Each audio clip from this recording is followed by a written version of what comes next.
Deus querido Pai, obrigada, Senhor, por mais esta oportunidade que estamos tendo de aqui estarmos, que possamos ampliar o nosso entendimento sobre as leis de Deus à luz da doutrina espírita.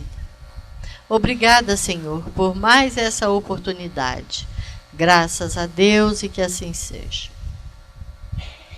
E com vocês, Celi, dando sequência ao estudo aí. Vamos continuar aqui com o nosso assunto e a gente pretende concluir, né, as principais observações dos espíritos sobre o sonambulismo na nossa reunião hoje. Isso aqui foi a de semana passada que a gente parou, né? Então, chegamos a comentar sobre a questão da vidência, né, do espírito nessa hora. Quando Kardec pergunta como o sonâmbulo pode ver através dos corpos opacos. E eles dizem que não há corpos opacos, e não há mesmo, né? Toda a matéria do universo caberia numa cabecinha de alfinete, a matéria, né? Então, o que a gente vê é que a gente não vê os espaços existentes aí, nessa parede, nessa mesa, né? Eles não estão, os átomos, as moléculas, não estão grudadinhas, né? Tem espaços, é tudo vazado, a gente aqui não consegue ver. Então, não há corpos opacos, os espíritos estão falando, e a física e a ciência já mostrou isso, né?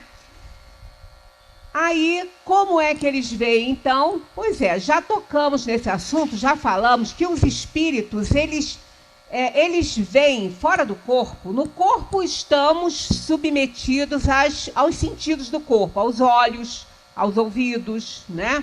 As sensações, o tato. Quando nos emancipamos pelo sono, nós entramos na mesma condição do desencarnado. O corpo está dormindo lá, os olhos estão fechadinhos, o ouvido também não está ouvindo nada, está lá, quietinho, e o corpo fazendo as funções necessárias durante o sono. Então, o espírito, ele não precisa dos órgãos físicos para isso. Ele está totalmente emancipado ali do corpo, ligado por esse rastro luminoso, porque ele está encarnado, mas ele não tem mais as impressões que ele vê, as impressões que ele tem, não passam mais pelo veículo físico enquanto ele está emancipado. E se no fenômeno do sonambulismo o espírito está emancipado do próprio corpo, que não está dormindo deitadinho na cama, porque o espírito está utilizando o corpo para se movimentar, como se fosse um objeto qualquer, o corpo de um médium. Então, ele está com a visão do espírito, ele não está com a visão do corpo físico. Por isso que ele vê por todas as partes do corpo, ou, para melhor dizer, é fora do corpo que ele vê. Então, veja bem, como que isso se dá? Não sabemos. E não adianta a gente ficar especulando essas coisas. Os próprios espíritos nos dizem que não conseguem nos explicar isso. Faltam elementos para que a gente entenda como que o espírito consegue ver através de tudo, como que ele consegue ouvir, ver sem os olhos do corpo, sem os ouvidos do corpo, né? Só em vigília que ele usa os órgãos, mas fora isso não. Então está aqui, ver por todas as partes do corpo. O que nós podemos garantir é por onde ele não vê. Mas por onde ele vê, a gente não consegue definir. Os espíritos não conseguem nos explicar isso, que a gente não vai entender. É como ensinar os efeitos da eletricidade para um grupo selvagem que nunca viu nem a luz artificial, né? Só conhece a luz do sol, da natureza. Então ele vai levar um susto enorme com aquilo ali. Se levar ele para dentro de um ambiente escuro, ligar um interruptorzinho, aquilo acender, ele morre do coração, né? Porque ele não entende o que é aquilo. Então, nós também tem coisas dentro da doutrina, dentro do mundo dos espíritos, né, da vida espírita, que a gente ainda não consegue entender. Isso ocorre com o espírito desencarnado ou emancipado do corpo. Então, ele está na mesma condição, quer dizer, ele não está vendo pelos óculos. Então, o que podemos garantir é por onde ele não vê. Ele não vê pelos olhos do corpo. Agora, por onde ele vê, como ele vê, isso aí a gente não consegue. Da mesma forma que também não há uma explicação que eles possam nos dar para a gente entender por que que o corpo entra nesse estado cataléptico. Porque o sonâmbulo, o corpo do sonâmbulo, na hora que ele está usando o corpo dele, e ele usa o corpo, ele levanta, ele fala, ele conversa, não se tem uma explicação, os espíritos não têm uma explicação para nós, para que a gente possa entender como isso ocorre, por que que o corpo entra nesse estado cataléptico. Porque é um estado cataléptico. A gente já passou pela catalepsia, o corpo está lá funcionando, ele não está com aparência de morte, não é letargia, é catalepsia, que o corpo não tem aparência de morte nesse fenômeno, mas ele está lá, estático, lá dormindo, funcionando. Por isso que é um estado cataléptico. Então, o estado do corpo no fenômeno do sonambulismo é um estado cataléptico. Não se sabe como isso acontece, né? O porquê a gente já sabe que o espírito precisa do corpo, mas como isso se dá, não adianta a gente ficar aí, vai ficar especulando, e qualquer explicação não vai ser verdadeira, não vai ser legal. Então não adianta isso, é melhor a gente ir ficando com o que a gente vai entendendo, que é o principal, que é o que importa, e pronto. E a gente vai alcançando níveis melhores de conhecimento à medida que a gente evolui mais um pouco. Bem, pois se a clarividência do sonâmbulo é a da sua alma, né, porque é da alma, ele não vê pelos olhos do corpo, ou do seu espírito, por que ele não vê tudo e por que se engana tantas vezes? É o mesmo caso quando nós chegarmos lá no êxtase. Nós vamos ver que o estático é aquele que sai do corpo, adentra a dimensão espiritual, não está usando o corpo, não está como sonâmbulo, não é isso. Ele está parado, ele está estático. Dentro deste fenômeno, ele pode aparecer num outro local com o seu corpo espiritual, que é o caso de Santo Afonso de Liguori, Santo Antônio de Pádua, outros também que passaram por essa experiência, mas é um estado estático, o corpo tem que estar estático. Um dos médiuns estáticos mais famosos foi Emanuel Swedenborg. Antes de Kardec, ele é citado na História do Espiritismo, no livro que Conan Doyle escreveu. Então ele saía do corpo e ele via o plano espiritual, ele via a dimensão espiritual. Mas ele acabou tão perturbado com isso que ele teve um problema de demência séria. Ele chegou quase a ser diagnosticado como louco, né? Porque ele ficou mesmo mentalmente desequilibrado com essas experiências que ele tinha. Então não é o caso do sonambulismo. O sonambulismo ele não é tão avançado assim, porque a gente foi caminhando sono, sonho, catalepsia, letargia, e agora nós estamos num estado maior de emancipação da alma, que é o sonambulismo. Então aqui eles respondem. Primeiro, a clarividência, por que o espírito se engana? Primeiro que ele vê o que ele quer ver, muitas vezes.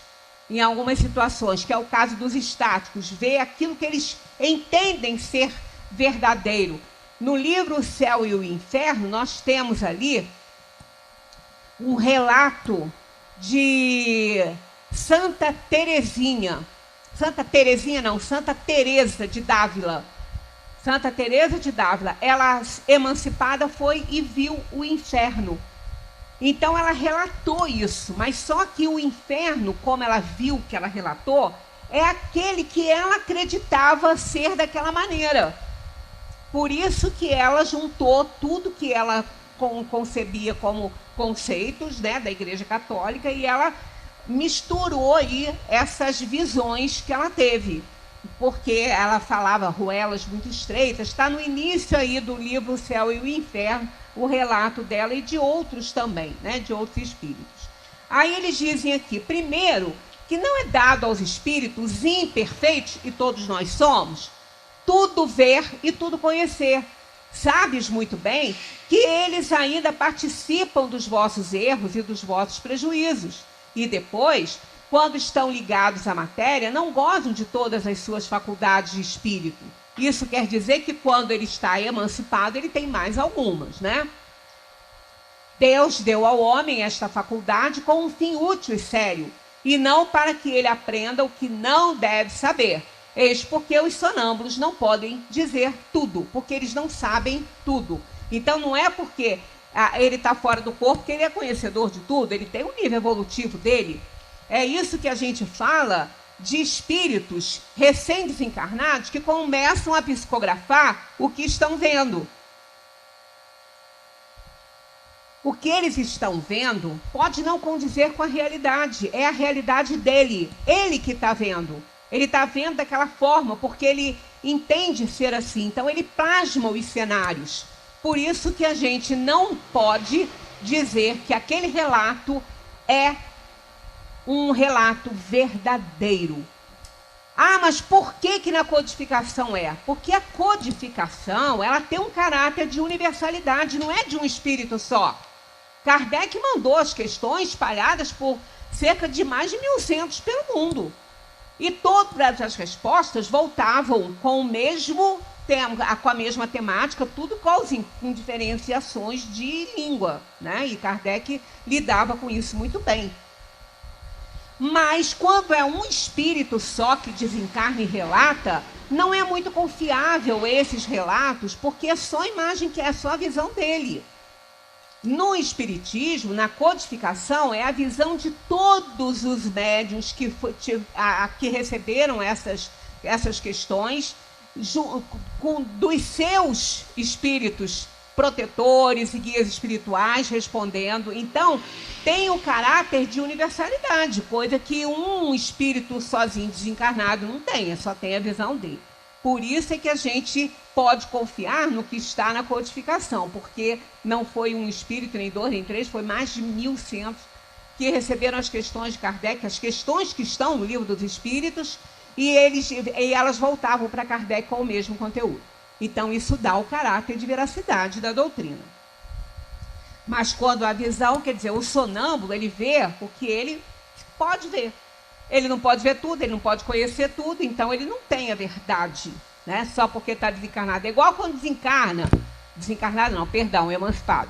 Quando desencarna, que a gente tem que entender que o espírito desencarnado, ele continua igual que ele era quando ele estava encarnado, ele só perdeu o corpo. Mas o nível de evolução é da alma, não é do corpo que morreu. Então ele continua com os seus próprios pensamentos, com as suas ideias, até que ele aprenda e desenvolva e vê aí os equívocos ainda daquilo que ele pensa, né? Então não é porque morreu que é bonzinho, não é. Ainda bate aqui assim com medo, ele vem puxar a perna, né? Na madeira. Bem, qual é a fonte das ideias inatas do sonâmbulo? Reparem na palavra inata. Está aqui, ó. Kardec pergunta: qual é a fonte das ideias inatas do sonâmbulo e como pode ele falar com exatidão, de coisas que ignora no estado de vigília e que estão mesmo acima de sua capacidade intelectual? É muito importante entender a pergunta. Analisar bem a pergunta que Kardec está fazendo. Qual é a fonte das ideias inatas do sonâmbulo? Porque essas ideias são dele, não são de outros espíritos num grande número de sonâmbulos. Pode ter interferência de espíritos? Pode, mas não são todos os sonâmbulos. Então, isso quer dizer que sonambulismo não é mediunidade. A pessoa não precisa ser médium para ser sonâmbulo. Sonâmbulos não são médiums, mas pode ter sonâmbulo médium? Pode. Mas tem sonâmbulo que não é. Então, isso não é uma característica mediúnica. É orgânico isso, da mesma maneira que a mediunidade também é orgânica. Herdada geneticamente. Porque é a maneira do corpo se formar, que ele pode ser mais ou menos refratário, que dá a facilidade àquela pessoa para liberar os fluidos do perispírito, com os quais entra em contato com os fluidos dos espíritos desencarnados, para poder, então, formar-se aí o fenômeno mediúnico. Então, essas ideias aqui, que Kardec está pensando, são do espírito que está encarnado, passando ali pelo processo do sonambulismo. Então, como é que então ele pode falar com exatidão de coisas que ignora no estado de vigília? Olha a observação de Kardec aqui. Coisas que ele ignora no estado de vigília. Quer dizer, quando ele está desperto no corpo físico, ele ignora aquilo que ele fala quando ele está fora do corpo. Então, quando ele está no estado de vigília, ele ignora. Então, aqui Kardec está deixando muito claro nessa questão que ele não está dizendo como que ele pode falar com exatidão coisas que ignora. Ele colocou quando ele ignora. Isso é o advérbio, né? O advérbio que completa a ideia aqui, ó. No estado de vigília. Quando que ele ignora? Ele ignora quando ele está em vigília. Mas ele conhece isso, porque já viveu inúmeras vezes, e que estão mesmo acima de sua capacidade intelectual. Então, a gente vê uma pessoa hoje, digamos que a gente conviva com alguém que não saiba nem ler, não sabe ler, nunca foi à escola, nunca se alfabetizou, não sabe ler, pode, num estado sonambúlico, tratar uma pessoa doente, diagnosticar e tratar essa pessoa. Todos os sonâmbulos podem fazer isso? Não. Não. No estado de sonambulismo lúcido, ele pode fazer. Mas se ele tiver aqueles conhecimentos no arquivo dele. Imaginemos que ele tenha sido um estudioso, né, um grande médico aqui do mundo, na sua encarnação, em uma de suas encarnações aí passadas, mas por uma necessidade evolutiva, ele reencarnou para desenvolver, de repente, moralidades que ele ainda não tinha desenvolvido, e ele veio sem conhecimentos intelectuais. Quer dizer, não perdeu, só ficou embotado, né? Não foi dado a ele conhecimento na atual encarnação. Então, ele não sabe nem ler. Aí, num estado sonambúlico, ele pode, emancipado do corpo, trazer ao seu nível de consciência fora do corpo os conhecimentos que ele reúne como médico e, como sonâmbulo, ver a doença e tratar. Saber tratar. Uma pessoa que nem sequer sabe ler. Ah, mas era um espírito que estava ali ajudando. Não necessariamente. Poderia não ter nenhum espírito ali. Esse conhecimento é inato dele. Ele já adquiriu em outras vidas. E naquela encarnação, ele não foi dado a ele trazer esse conhecimento para essa vida. Por alguma razão, né, obedecendo aí a sua evolução, a necessidade evolutiva dele. Agora, tem relatos na doutrina, no livro dos médiuns sonambúlicos, quando o sonâmbulo, o sonambulismo ele pode ser provocado ou pode ser natural. Ele era provocado magneticamente, porque o médium era a pessoa era um excelente sonâmbulo, com lucidez. Quando ele entrava em transe, ele era lúcido. Ele conseguia conversar com as pessoas que estavam ali. Então, ele tinha lucidez, mas ele não era conhecedor de determinadas coisas. Então, a lucidez desse sonâmbulo dava a ele a capacidade de ver a doença que a pessoa tinha. Ver. Através do corpo, com uma visão que a gente vê aí, os aparelhos de raio-x, de ressonância, de tomografia e tudo. Ele via a doença. Aí, quem estava dirigindo essa reunião era específica para tratamento mesmo, lá na época de Kardec. Então, eles perguntavam, mas não adianta você só diagnosticar, você tem que trazer o tratamento. Aí ele dizia, não posso, não tenho esse conhecimento. Meu anjo doutor não está aqui. Aí, neste momento, este sonâmbulo era médium também. Porque quando o espírito que detinha esse conhecimento se aproximava dele, dava a ele o conhecimento necessário do tratamento para a doença que ele estava vendo. Mas se o espírito não estivesse ali, ele não podia tratar, ele só podia ver. Mas se ele tivesse essas ideias inatas nele de outras vidas, ele poderia, aí não seria um fenômeno mediúnico, seria um fenômeno anímico. O fenômeno anímico é da própria alma, é a própria alma que traz essas ideias inatas. Não é de outro espírito, é dele mesmo. Isso pode ocorrer muito nas reuniões mediúnicas. Na verdade, todo fenômeno mediúnico tem um pouco de animismo. Tem um pouco disso. Uns muito mais, outros menos. No início, quando está acontecendo o desenvolvimento da mediunidade, ocorre muitos fenômenos anímicos, porque o médium ainda não sabe ainda fazer a diferenciação. Então, acontece, tem o espírito? Tem, mas ele mescla muito, tanto na psicografia quanto na psicofonia, que é o espírito falando através dele, ele pode colocar também um pouco de suas ideias. Isso é um fenômeno anímico. Não quer dizer que isso não seja útil. Claro que é. À medida que o médium vai estudando e vai se desenvolvendo, ele vai ampliando essa capacidade de receber a comunicação e os fenômenos anímicos vão diminuindo.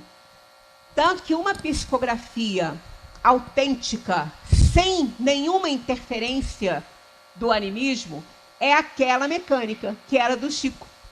Poucos médiuns psicógrafos têm essa psicografia mecânica. Poucos. Quer dizer, poucos em relação ao número de médiuns psicógrafos, né? Porque não passa pela mente do médium. Na mediunidade psicográfica mecânica, é só a mão. O espírito pega a mão do médium e vai escrever. Em várias línguas, que o médium não precisa nem ter conhecimento nem nessa, nem em outras vidas. Porque não é ele que está escrevendo, é o espírito. Essa não gera dúvida, não tem fenômeno anímico, mas na psicofônica ou naquela que o médium escreve, mas não é mecânico, a mensagem do espírito passa pela mente do médium, aí sempre pode haver uma interferênciazinha anímica. No caso do sonambulismo, não tendo um espírito, não sendo um fenômeno sonambúlico mediúnico, é sempre anímico. As ideias são inatas do sonâmbulo, está escrito aí, ó, inatas do sonâmbulo, são ideias dele.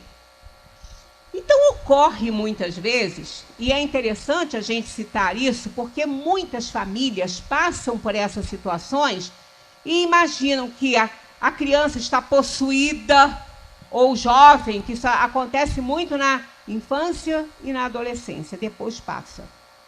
É mais difícil encontrar é mais difícil encontrar sonâmbulos na idade adulta. Tem, mas é mais difícil.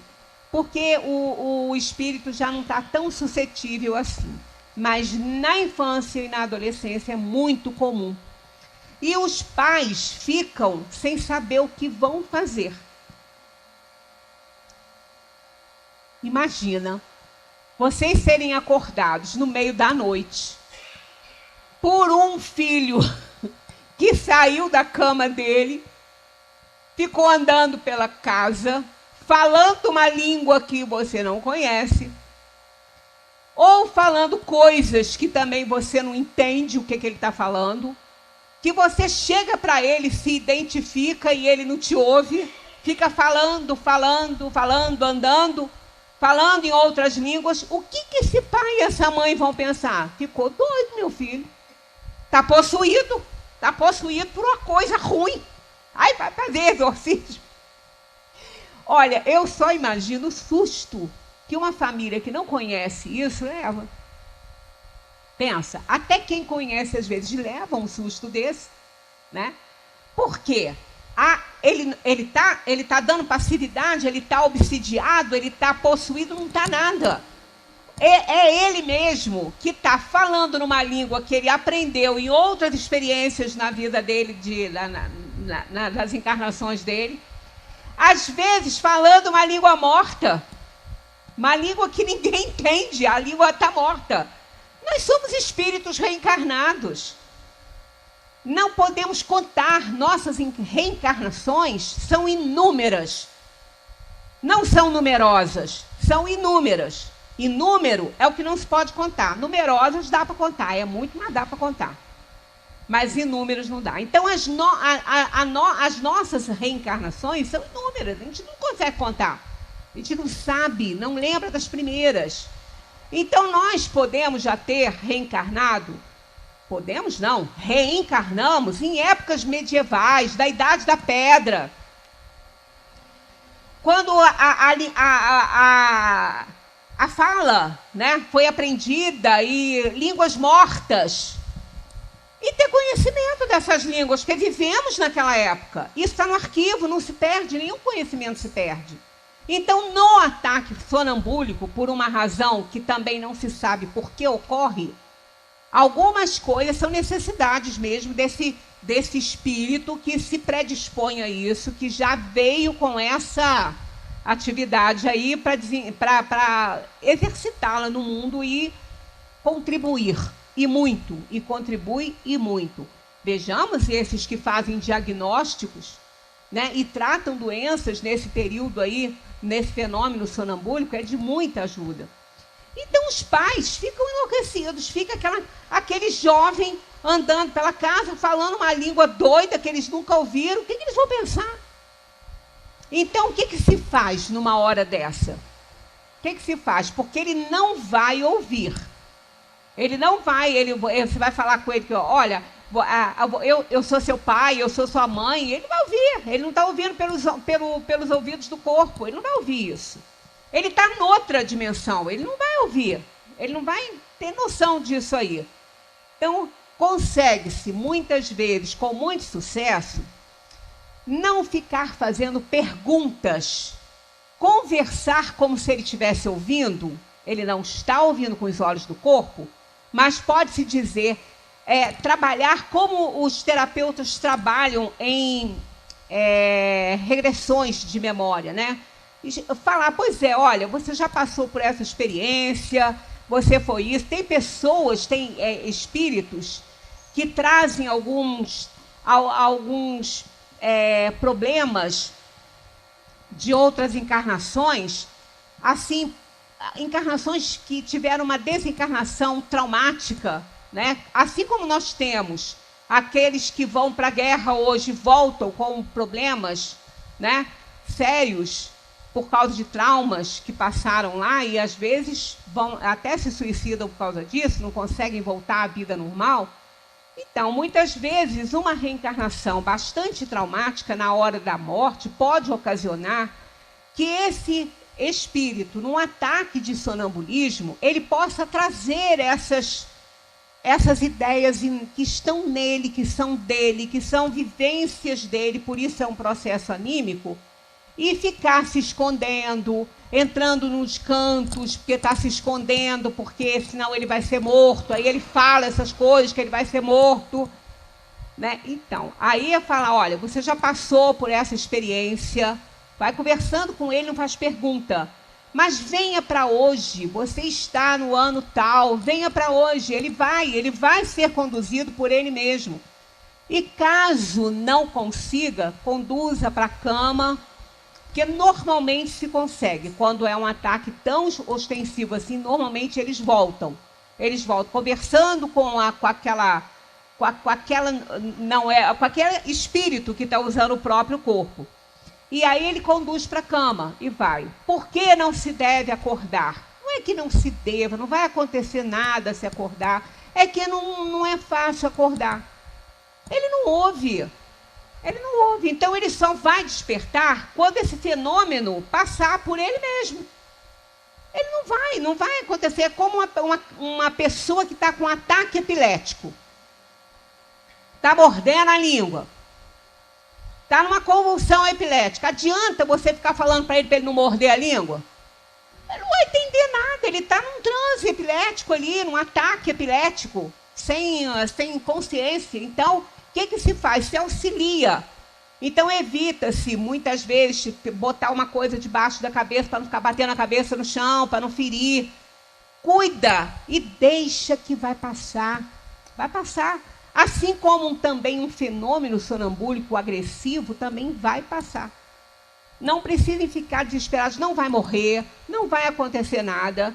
Agora, sempre aquela questão.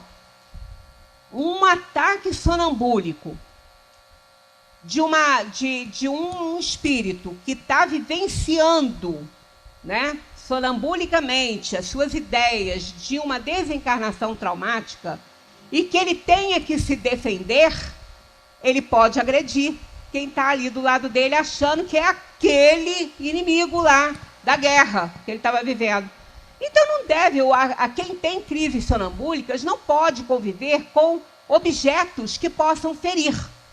Tem que afastá-lo desses objetos, porque eles vão usar como se eles estivessem usando aquele objeto naquela experiência traumática do passado. Isso é uma realidade. Então, quem tem alguém com esses fenômenos não tem que ter cuidado. É como a gente já falou na semana passada. Grade na janela, tira a chave da porta, esconde. Facas, tesouras, armas, não pode deixar nada. Porque ele pode usar. Né? Ele pode usar. E se ficar em local que o próprio espírito conhece, ele também não fica com as suas lembranças totalmente apagadas. Ele pode lembrar que está guardado em algum canto, achando que aquilo ali é uma mochila lá da guerra, que aquela gaveta é o ponto de apoio deles. Então, isso tudo é uma reminiscência, são ideias do próprio espírito. Não tem ali obsessor. Pode acontecer, sem dúvida nenhuma, num ataque sonambúlico, um espírito inferior se aproveitar daquele espírito naquela hora. Mas isso, a gente não precisa ser sonâmbulo para sofrer os efeitos de um inimigo desencarnado, né? As obsessões estão aí para mostrar isso. Então, não é o ataque em si.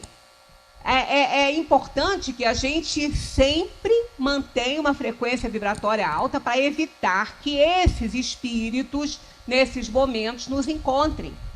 Né? Mas podem nos encontrar. É por isso que a gente tem que cuidar das janelas, porque num ataque sonambúlico, um espírito que é inimigo daquele espírito que está ali encarnado pode conduzi-lo a uma janela e ajudá-lo a pular.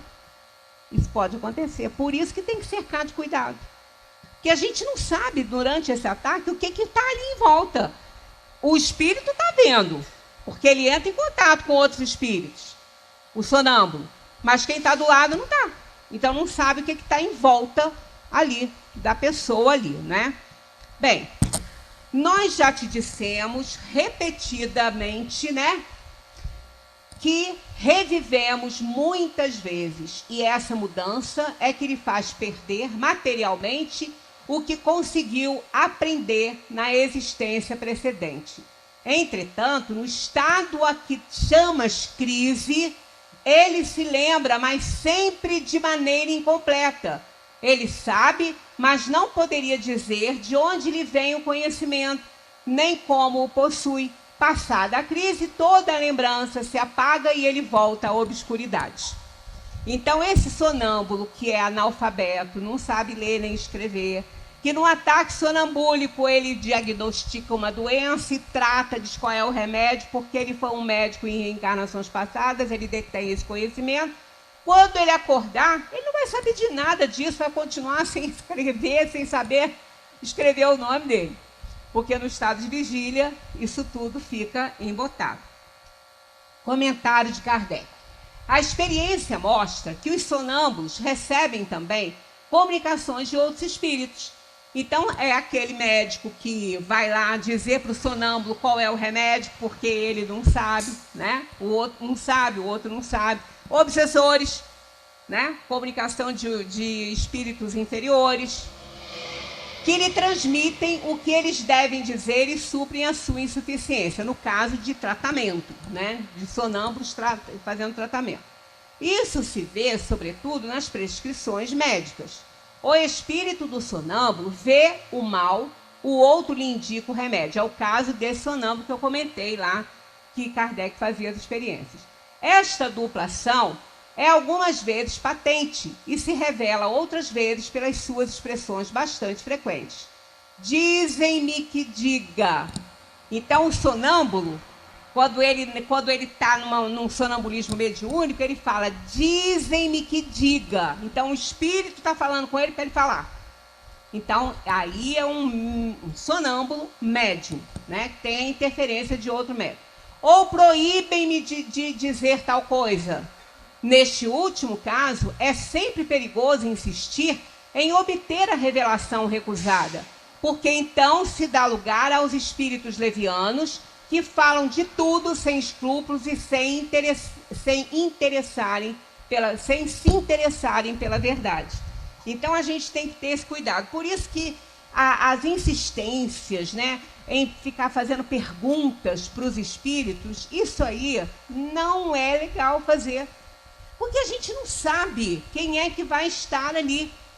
Muitas vezes o próprio médium que psicografa, isso aconteceu inclusive com Chico, num dos livros dele. Ele terminou o livro, aí o guia espiritual que começou o livro falou para ele, que ele falou que tinha terminado, ele falou, você tem certeza que fui eu que escrevi isso aí? Ele falou, tenho, você que estava comigo. Ele falou, eu estive com você até um ponto, depois eu deixei. E outro entrou no lugar e você não viu. Olha só. Se isso aconteceu com ele, imagina com a gente, né? Que não tem aquela evolução toda e a percepção toda que ele tinha.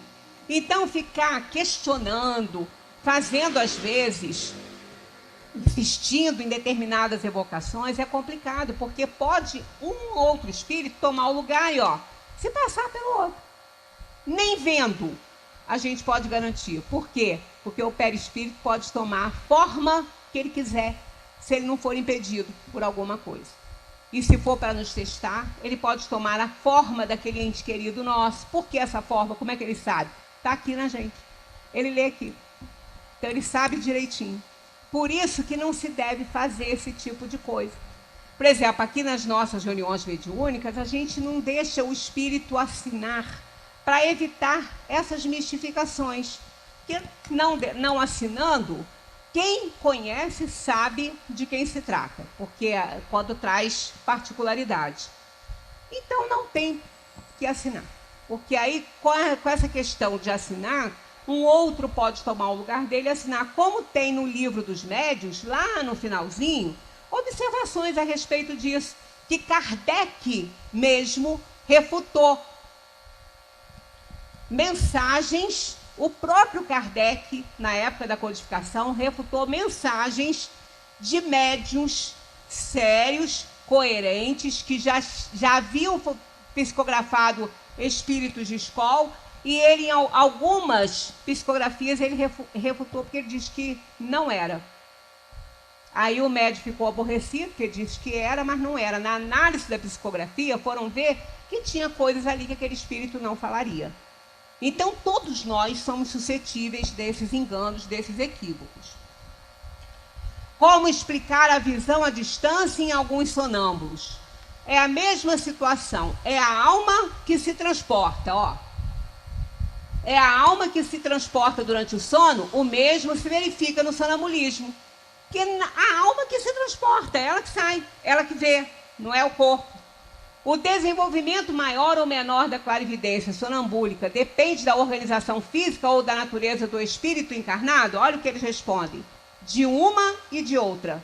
Há disposições físicas que permitem ao espírito libertar-se mais ou menos facilmente da matéria.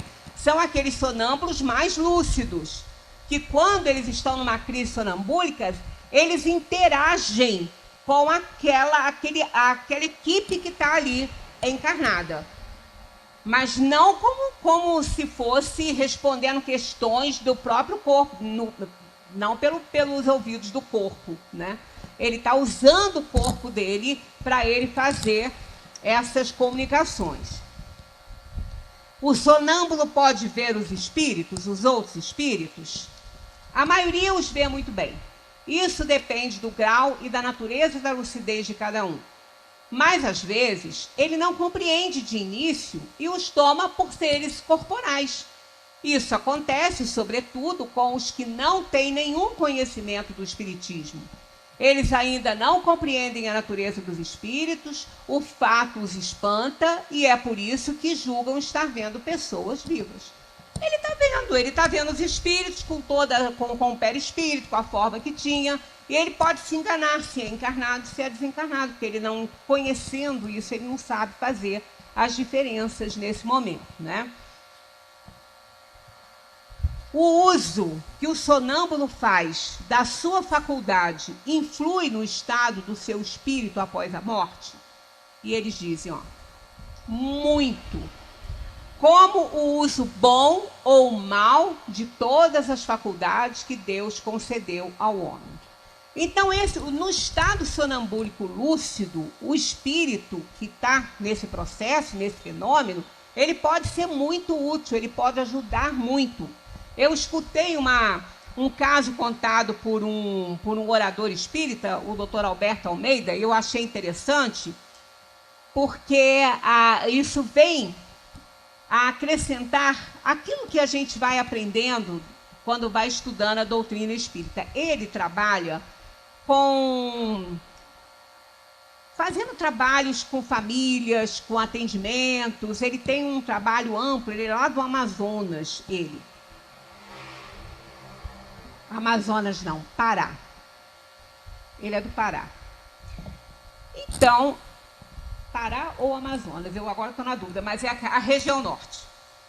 E ele é um orador que é bem interessante, eu gosto muito de ouvir as coisas que ele conta, e ele é muito claro nas explicações dele. E ele disse que uma família o procurou porque não entendeu o que estava acontecendo, embora gostasse do espiritismo e até estava já familiarizado com alguns conceitos. O pai contou para ele que a filha de 7 anos levantou, dormindo, inclusive fica com os olhos fechados. Muitas vezes pode estar aberto, pode estar fechado. Se estiver aberto, fica com o olhar parado num vazio, porque não está vendo nada do ambiente físico que está ali. Mas ela levantou, estava inclusive com os olhos fechados, e foi até ele, e ele levou um susto quando ele viu a menina dentro do quarto, a menina de 7 anos, ali do lado da cama, acordando ele. Ele pensou que ela estivesse passando mal, que estivesse sentindo alguma coisa, mas não. Ele falava com ela e ela não atendia da maneira como ele perguntava as coisas. Aí ela pediu ao pai que escutasse o que ela tinha que falar. Olha a lucidez sonambúlica dessa criança, de 7 anos. Aí ela falou para o pai que ele tinha que rever o comportamento dele. Que ele estava com um comportamento inadequado na família, usando um discurso de alguém adulto, que conhecesse muito bem o idioma e usando palavras que uma criança de 7 anos não usaria. falando com ele que ele precisava rever o comportamento dele, que ele estava com um comportamento inadequado na família, fazendo a mãe sofrer, fazendo os filhos sofrerem. Ela falando isso para ele. Aí ele logo entendeu o que era. Ele tinha uma segunda, um segundo relacionamento fora do casamento, e a situação não estava muito boa na casa, e isso estava gerando uns problemas sérios, e a filha, então, num ataque sonambúlico, falou isso para ele, que ele prestasse atenção. Então, depois, ela se dirigiu para a cama e foi dormir, e acordou a criança de 7 anos, sem lembrar de nada. Aí ele procurou esse doutor Alberto para conversar com ele. Ele falou, ela estava com alguém, ela estava mediunizada, porque ela conversava como adulta. Ele falou, não, provavelmente não. Esse processo é anímico. Então, ela, emancipada, ela usou conhecimentos que ela já tinha e falou como uma pessoa adulta. Ideias inatas dela, vendo tudo que estava acontecendo. Então, ela não falou como uma criança de 7 anos, porque ela não tem 7 anos. Quem tem 7 anos é o corpo dela. Mas ela não tem 7 anos. O espírito não tem idade, o corpinho que tem.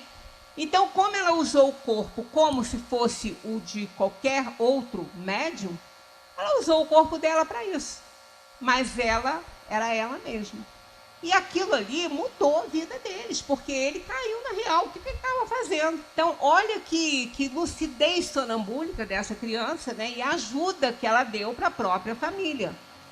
Então, é muito útil isso aí, não só para tratamentos, que na época de Kardec isso era muito comum, eles usavam muito os sonâmbulos, tanto naturais quanto provocados, né, por magnetismo.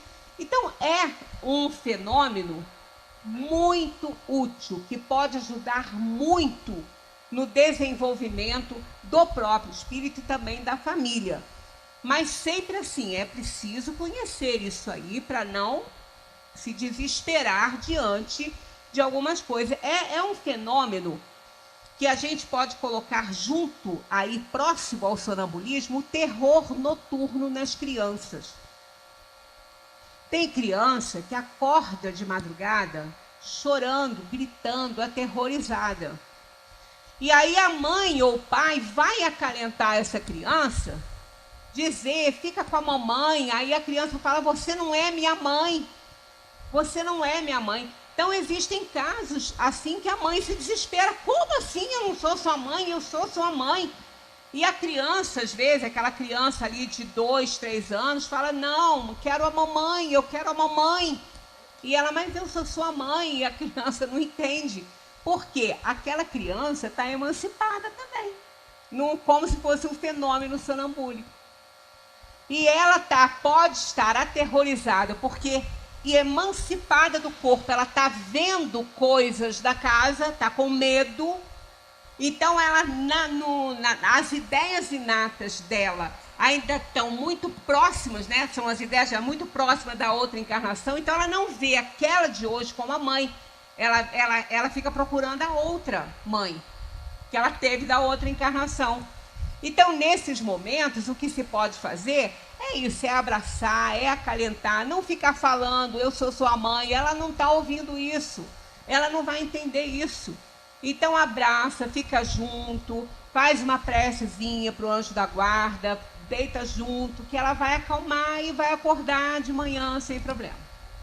Né? Então, são fenômenos naturais que não vão causar grandes problemas. Aquela criança pode acontecer. Aí é necessário, se os pais são realmente, se são espíritas e tudo, levar para receber um passezinho, colocar o nome para irradiação, né, para fazer uma prece. De repente, espíritos na casa podem aterrorizar aquela criança, porque a gente tem que parar de achar que é criança, não é. Às vezes é um espírito extremamente comprometido ali com a vida, e sempre espírito velho, porque não tem espírito recém-criado pelo Criador no plano de provação e expiação. Por que não tem? Porque para provar e expiar, ele já tem que ter vivido e errado. É um espírito errante. E o espírito recém-criado, ele não tem ainda tantas responsabilidades, ele está em mundos primitivos. Então, aquela criança que hoje está nascendo, ela não é uma criança, ela está num corpinho infantil que vai crescer, né? Que vai se desenvolver. E muitas vezes demora, às vezes, para se completar o lobo temporal, frontal, que é responsável pelas decisões, pela tomada de decisão, pela lógica, demora, às vezes com 20 anos ainda não está desenvolvido. Acontece isso. Então, varia de acordo com o nível evolutivo e as necessidades evolutivas daquela alma que está encarnada. Então, o fenômeno sonambúlico, ele não traz nenhum prejuízo, nenhum problema, se forem tomadas as devidas precauções. Como a gente falou, grade, janela, tela, tirar tudo que é cortante e a pessoa entender esse fenômeno e não se assustar. Não tem obsessor ali, não tem espírito ali, não está possuído nem nada. É a própria alma, são ideias inatas dessa alma. É um fenômeno anímico. Então, isso é algo que se tem que deixar bem claro. No livro dos médiuns, no capítulo 14, Kardec faz um apanhado muito bom dessa parte também de médiuns sonambúlicos, né? E falando sobre sonambulismo. O médium, ao contrário, é instrumento de uma inteligência estranha, né? Aquele espírito que vem e interage com os fluidos do perispírito do encarnado.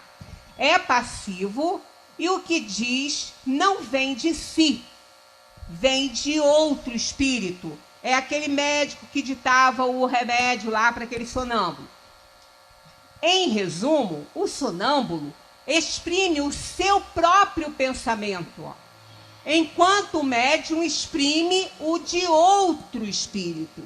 Essa é a distinção entre sonâmbulos e médiuns. Mas o espírito que se comunica com um médium comum também o pode fazer com um sonâmbulo. É aquilo que a gente explicou. Todo sonâmbulo é médium? Não. Mas alguns sonâmbulos podem ser médiuns porque podem interagir com espíritos no momento do fenômeno sonambúlico.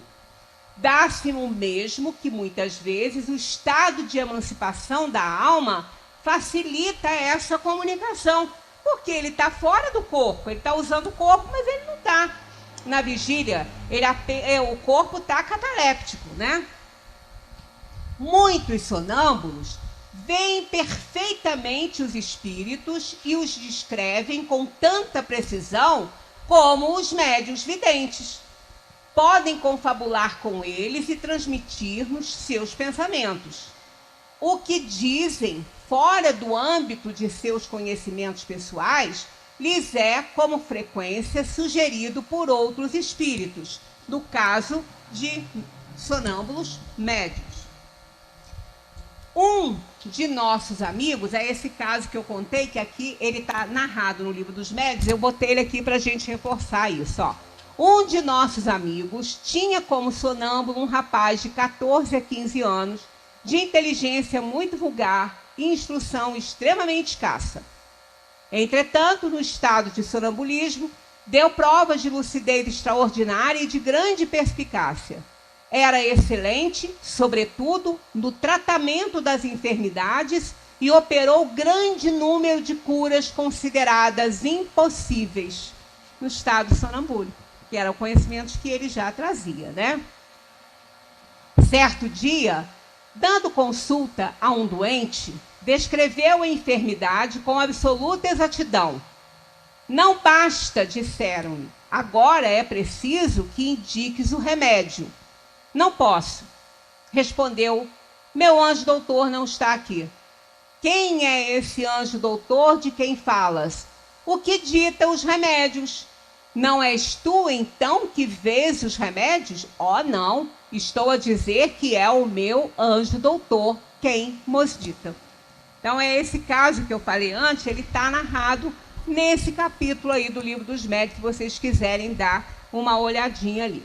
Assim, nesse sonâmbulo, a ação de ver o mal era do seu próprio espírito, que para isso não precisava de assistência alguma, só ver o mal.